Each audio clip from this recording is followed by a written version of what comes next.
क्यों कराया, इसी वक्त क्यों कराया, कुमार अवस्था में क्यों कराया? क्यों नहीं आज के तरीके से जिन्होंने भूल चुके हैं सब, वो विवाह के पहले 1-2 दिन पहले जनेऊ केवल रस्म, केवल एक परिपाटी को पूरा करने के लिए करते हैं। लेकिन शास्त्र नहीं कहता, और विज्ञान सम्मत है, ये हम इसको समझाएंगे अभी, कि कुमार अवस्था में ही जनेऊ दे। जनेऊ माने गायत्री, जनेऊ माने गायत्री मंत्र देते हैं और कोई मंत्र नहीं देते हैं। तो क्यों कुमार अवस्था में ही देते हैं? कुमार अवस्था कौन सी एज है बताइए, कब से कब है कुमार अवस्था? कब से कब है? 9 साल से 13 साल, इसको कुमार अवस्था कहते हैं। और मेडिकल साइंस में से इसको क्या कहते हैं? 9 से 14, 9 से 13, puberty period. Puberty period, puberty period में ही एक बालक या एक बालिका अपने आप को एक फीमेल या मेल के रूप में रिकॉग्नाइजेशन करना शुरू करता है। क्यों? क्योंकि इस प्यूबर्टी काल में ही जो है हार्मोनल चेंजेस आते हैं, ठीक है।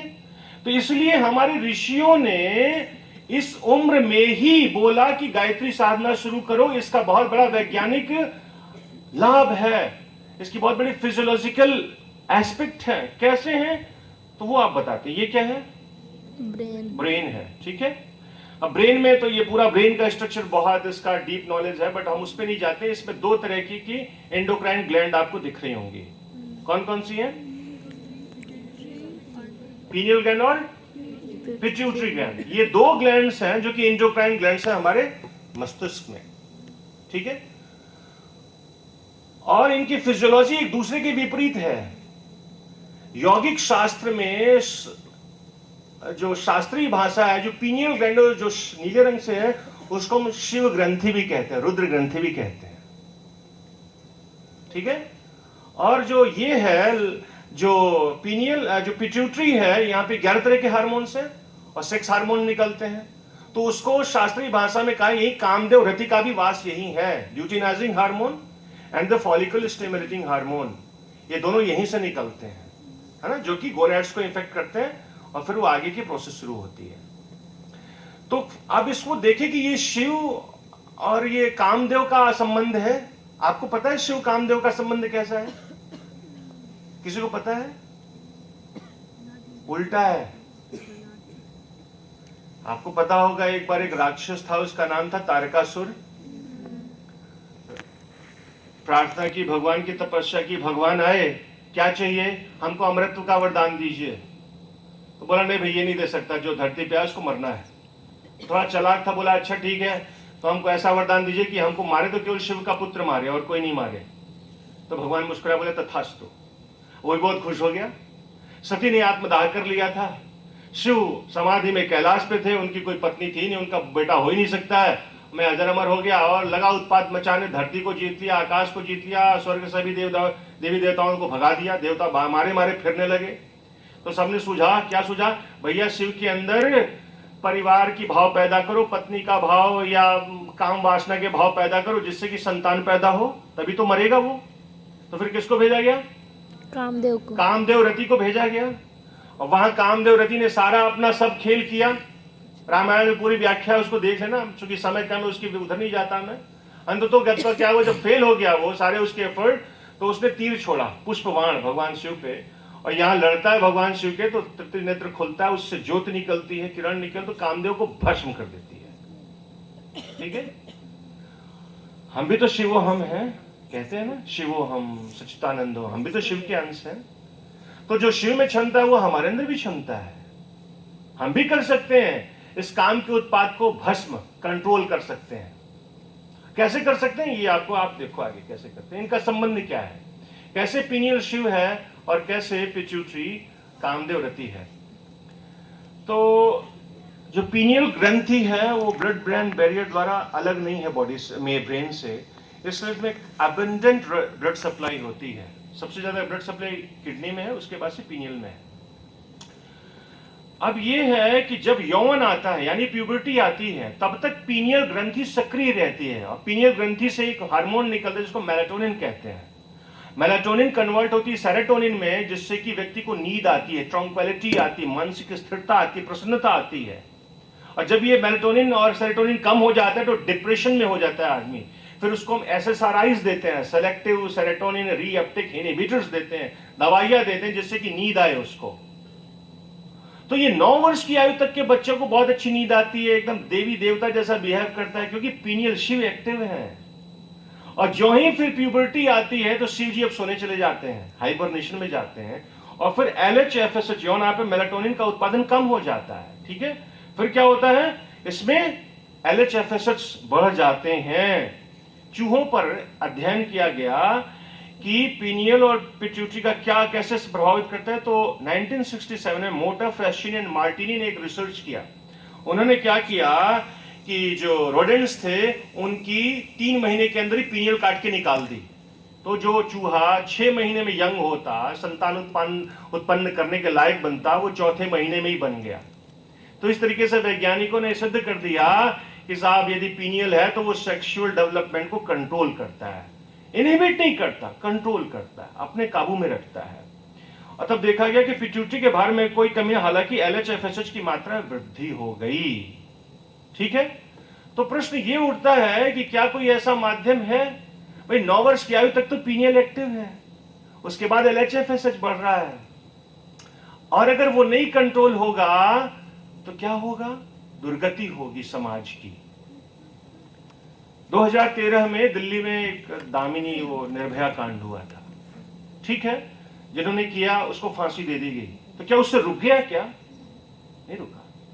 आप पेपर में देखिए, बंगाल में एक डॉक्टर से हुआ, हैदराबाद में हुआ, तमाम रोज भारत की आप स्टेटस को देखेंगे, प्रतिदिन 70 से 90 महिलाओं के साथ दुराचार होता है प्रतिदिन भारत में। ये तो गनीमत है कि नवरात्रि होती है, हम 9 दिवसीय साधना करते हैं, स्त्री शक्ति को मां के रूप में मानते हैं। अगर ये ऐसा नहीं होता तो यहाँ की जो जनसंख्या है जितनी अशिक्षा है, और जो पिक्चरों के माध्यम से काम वासना परोसी जा रही है, कितना दुराचार बढ़ जाता है। तो ये इसलिए हो रहा है कि हम जो ऋषियों की बताए हुए ज्ञान थे, उस गायत्री के विद्या को भूल गए हैं। तो प्रश्न ये उठता है कि अगर हम पीनियल सक्रिय कर दें तो LHFSH कंट्रोल होगा, तो हमारी जो ब्रह्मचर्य की वृत्ति है वो हमारे कंट्रोल में रहेगी, और हम इस तरफ मिसगाइड नहीं होंगे, दुराचार कोई नहीं होगा। तो ये अब ये देखिए, आप देखिए 1905 में यूनिवर्सिटी ऑफ मैसाचुसेट्स में रिसर्च की गई थी। 60 महिलाओं को लिया गया, 30 महिलाओं को मंत्र जाप और ध्यान कराया गया, और 30 महिलाओं को नहीं कराया गया, और देखा गया कि इनके यूरिन में मेलाटोनिन का प्रोडक्ट आ रहा है कि नहीं आ रहा है। तो 6 सल्फोटॉक्सी मेलाटोनिन लेवल जो महिलाएं ध्यान करती थी उनमें पाया गया, और जो नहीं करती थी नहीं पाया गया। तो ये डायरेक्ट एक रिसर्च पहला आया जो बताता है कि ध्यान करने से मेलाटोनिन एक्टिव होता है, और मेलाटोनिन एक्टिव होगा तो सेक्सुअल जो एनर्जी वो कंट्रोल होगी। ठीक है, दूसरा क्या है, फिर 2004 में फिर रिसर्च हुआ, प्लाज्मा मेलाटोनिन और रक्त सेरोटोनिन का जप और ध्यान पर प्रभाव देखा गया। तो वही बताता है कि यस इट इफेक्ट्स। फिर effects of long meditation on plasma melatonin serotonin, एक ये रिसर्च हुआ, इसमें बताता है कि आप करेंगे तो मेलाटोनिन बढ़ता है, यानी पीनियल ग्लैंड एक्टिव होती है। फिर एंटी एजिंग हार्मोन के रूप में मेलाटोनिन वो बढ़ती है। ठीक है, तो द कनेक्शन मेलाटोनिन मेडिटेशन करने से, ये 2012 में रिसर्च हुआ, ये डायरेक्ट बताता है कि मेडिटेशन करने से ये होता है।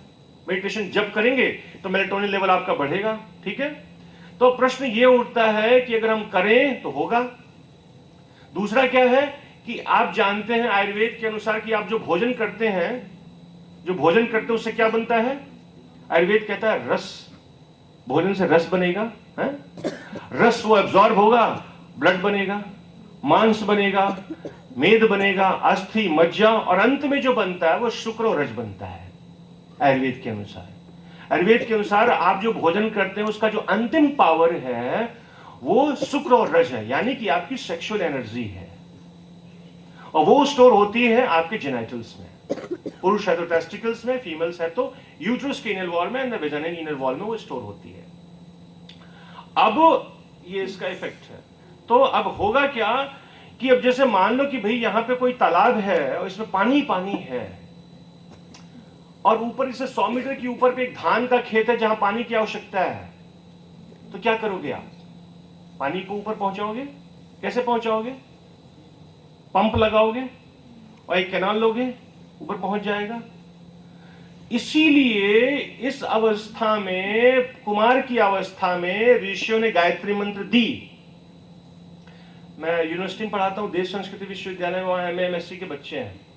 एक प्रॉब्लम होती है, बड़ी कॉमन प्रॉब्लम, मेल फीमेल दोनों में आता है प्यूबर्टी के बाद से, जिसको हम कहते हैं स्पर्मेटोरिया, मेडिकल टर्म है और आम बोलचाल की भाषा में स्वप्न दोष कहते हैं। ठीक है, लड़का है 18-19 साल का, वो सोया हुआ है, चूंकि बन रहा है शुक्र और रज, सोया हुआ है, इनवॉलेंट्री, बिना इच्छा के जेनाइटल से सीमेन निकल जाता है, डिस्चार्ज हो जाता है।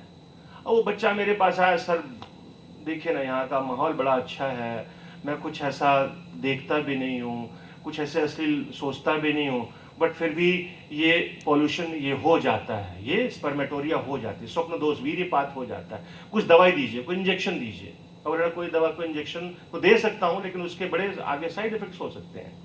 तो मैं उनको क्या समझाता हूँ, बेटा तू 2.5 घंटे गायत्री जप। अरे सर 2.5 घंटे, यहाँ तो समय ही नहीं है पढ़ने का, आप 2.5 घंटे की बात कर रहे हो? 5 मिनट, आधे घंटे में नहीं होगा। नहीं होगा बेटा।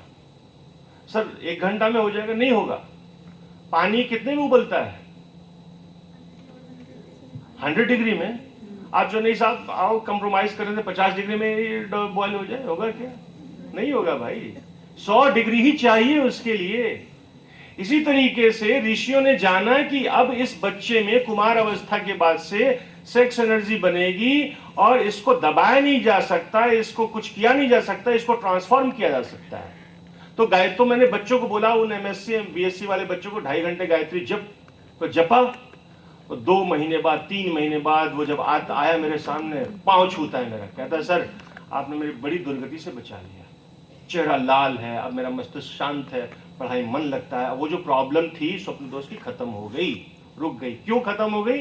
क्योंकि ये जो है गायत्री महामंत्र प्राण का विज्ञान है, मूलाधार चक्र को एक्टिव करता है, और एक्टिव करेगा तो यह जो ऊर्जा, जैसे इसलिए हमने आपको वो स्लाइड दिखाई पहले, यूनिवर्स वाली, प्राण फिजिक्स जो एनर्जी है वो प्राण में कन्वर्ट होती है गायत्री से, फिर वो ऊपर उठती है और व्यक्ति के अंदर प्रतिभा का, ज्ञान का, शक्ति का संवर्धन करती है। आज के बच्चे, आज के युवा क्यों नहीं होते हैं जैसे कभी भीम थे, कभी अर्जुन थे, कभी वो महापुरुष आजकल क्यों नहीं पैदा होते? क्यों इसलिए नहीं पैदा होते कि आज मनोरंजन के नाम पे आप सिनेमा हॉल में जाते हैं मनोरंजन करने के लिए, लेकिन वहां पे कामुकता का विष लेके आते हैं। 99% फिल्में ऐसी बनती हैं जो कि आपको केवल ये सिखाती किसी लड़की को कैसे छेड़ना है या किसी लड़के को कैसे प्रभावित करना है, क्या पहनना है, कैसे पहनना है, कैसे हम अपने बॉडी को एक्सपोज करें कि कोई लड़का या कोई लड़की प्रभावित हो। इसी का ज्ञान, गूढ़ ज्ञान लेके आते हैं और वही सब हो रहा है। न्यू ईयर में आप देखिए स्टेटस, कितने कॉन्डोम्स बिके हैं। ये क्या हो रहा है? ये क्यों दुराचार हो रहे हैं? निर्भया कांड हुआ, फांसी दे देगी, फिर भी क्यों नहीं रुक रहा है? ये इसने, अरे एक समय था जब किसी स्त्री की इज्जत पे हाथ डालने के लिए लंका से रावण को आना पड़ा। आज तो आप देखेंगे स्टैटिक्स, तो हमारे रिश्तेदार ही निकल जाते हैं जो छोटी बच्चियों को सेक्सुअली एक्सप्लॉइट करते हैं। मौसा तो चाचा तो ताऊ तो चचेरा भाई तो कौन वही निकल आते हैं। आज रावण को वहां से आने की आवश्यकता नहीं, यही हमारे घर पे आसपास पड़ा हुआ है। ऐसा क्यों हो रहा है? इसलिए हो रहा है कि मनोरंजन के नाम पे कामुकता का विष हमारे युवाओं के मन में इंजेक्ट किया जा रहा है। और बच्चा जब पिक्चर हॉल से निकलता है तो वो यही सोचता है कि मुझे ऐसा ही बनना है, मुझे यही करना है। तो जिसको रोकने के लिए, जिसको ट्रांसफॉर्म करने के लिए सेक्स ऊर्जा को दबाया नहीं जा सकता, बट ट्रांसफॉर्म किया जा सकता है, जिसकी विद्या गायत्री महामंत्र है। ठीक है, फाइन। हो क्या रहा है आज? आज आप देखेंगे 2014 का सर्वे है, पोर्नोग्राफी। पोर्नोग्राफी क्या है आप सब जानते हैं, नहीं जानते हो थोड़ा बहुत बता देते हैं। स्त्री पुरुष शरीर संबंध, सेक्सुअल रिलेशन बनाते हैं, उसकी वीडियो बनती है और इंटरनेट पे, पिक्चर्स पे डाली जा रही है। 2014 में रिसर्च किया गया और देखा गया कि 18 से 30 वर्ष के आयु के युवा सप्ताह में, नहीं महीने में 79% ऐसे युवा हैं जो पोर्नोग्राफी देख रहे हैं। और जब देखा गया कि मोर देन अ वीक, महीने में, हफ्ते में कितनी बार देख रहे हैं, तो परसेंट थोड़ा गिर गया, 63%। ये 2014 का है, जब डाटा उतना सस्ता नहीं था। आज डाटा सस्ता हो गया है। आज परसेंटेज बहुत बढ़ गई है, और केवल पुरुष ही नहीं, केवल यूथ ही नहीं, बल्कि फीमेल भी इसकी एडिक्टेड हो रही हैं। तो उससे दुर्गति क्या होगी? इनके चित्रों को देखने से क्या होगा कि जो हमारे सेक्सुअल लाइफ पे तो नकारात्मक प्रभाव पड़ेगा ही पड़ेगा, जो फिजियोलॉजिकल इफेक्ट है वो ग्रे मैटर, जो ब्रेन है ना, ब्रेन का ग्रे मैटर वो श्रिंक होता है पोर्नोग्राफी देखने से। इसलिए आवश्यकता है कि हम इन चीजों से दूर रहें और साधना में अपने आप को लगाएं, अपनी यौन ऊर्जा को ट्रांसफॉर्म करें, तो फिर इन सब चीजों की तरफ हमारा मन नहीं भटकेगा। आपके विचार का, आपके मन का और आपकी प्राण ऊर्जा का डायरेक्ट संबंध है आपकी यौन ऊर्जा से। यौन ऊर्जा यदि आपकी संरक्षित है, वो ऊर्ध्वगामी हो रही है, नहीं गिर रही है, कोई गलत आदत नहीं है, कोई गलत आदतें नहीं है, तो यौन ऊर्जा संरक्षित रहेगी और फिर आपका प्राण भी, आपके विचार भी, आपका माइंड बहुत हायर टैलेंटेड होगा, उठेगा। और यही एकमात्र साधन है। इस संसार में जितने भी कुछ किसी ने अचीवमेंट किया है, किसी ने कुछ सिग्निफिकेंट किया है, कुछ ने कुछ दमदार किया है, उसके जीवन में यह ऊर्जा थी। विवेकानंद ने पूरी दुनिया को हिलाया, क्यों? क्योंकि उनके तो ब्रह्मचर्य की ऊर्जा थी। रामकृष्ण परमहंस का विवाह हो गया मां शारदा के साथ, मां शारदा के सामने जाते हैं, पहली रात में वापस आ जाते हैं, फिर दूसरे दिन प्रयास करते हैं, ये तो पत्नी है, लेकिन वो काली दिखती, मां दिखती है, भाई नहीं ये तो पत्नी नहीं, तो मां है मेरी। 4 दिन 5 दिन हो गया तो मां ही दिखती है, पत्नी दिखती ही नहीं है, तो मां ही मान लिया। एक बिस्तर पे ही सोते थे, लेकिन कभी भी काम वासना के भाव से एक दूसरे का स्पर्श नहीं किया, मां पुत्र के संबंध में रहे, ऐसे पवित्रता, तब वो कहीं जाके संसार का कल्याण करता। परम पूज्य गुरुदेव ने भी यह ऊर्जा संचित, परम पूज्य गुरुदेव कहते थे, कुंडलिनी लोग जगाने के आने देते थे, हमारा कुंडलिनी जगा दीजिए, सब फेक आया, कुंडलिनी जगाने की बात करता है। तो यह बड़ी आवश्यक बात है जिसको हम, बाकी ये आप जानते हैं, डॉक्टर मैसारो यामातो जापान के, इन्होंने रिसर्च किया कि मंत्र का प्रभाव, शब्द का प्रभाव मैटर पे कैसे पड़ता है। तो 5 उन्होंने बाउल लिए, उसको फ्रिज में रखे और उस पे अलग अलग जो है वो देखो भैया, उस पे किसी को बोला